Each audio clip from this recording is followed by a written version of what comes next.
Governor Punjab عمر سرفراز چیمہ اس وقت شدید علیل ہو چکے ہیں اور ان کو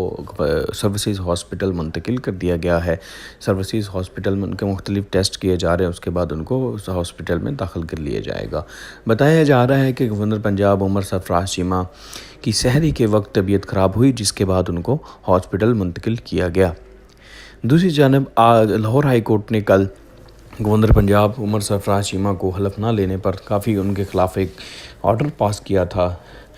اور لاہور ہائی کورٹ نے صدر مملکت کو ڈائریکشنز دی تھیں کہ گورنر پنجاب چونکہ ہم نو منتخب وزیر اعلیٰ پنجاب حمزہ شہباز کا حلف نہیں لے رہے، تو وہ کسی اور کو حلف کے لیے نامزد کریں، کیونکہ گورنر پنجاب حلف لینے سے منع نہیں کر سکتے، وہ آئین سے روگردانی کر رہے ہیں۔ اس کے بعد کل وفاقی حکومت اور صدر مملکت ایوان صدر کے درمیان خط و کتابت ہوئی۔ اس خط و کتابت میں ایوان صدر نے وزیر اعظم ہاؤس سے رائے مانگی تھی کہ کس کو حلف کے لیے نامزد کیا جا سکتا ہے، تو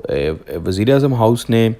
چیئرمین سینٹ کا نام پیش کیا تھا، اور جس کے بعد آج یہ بتایا جا رہا ہے کہ چیئرمین سینٹ آج لاہور پہنچیں گے اور وہ شام 4 بجے حمزہ شہباز سے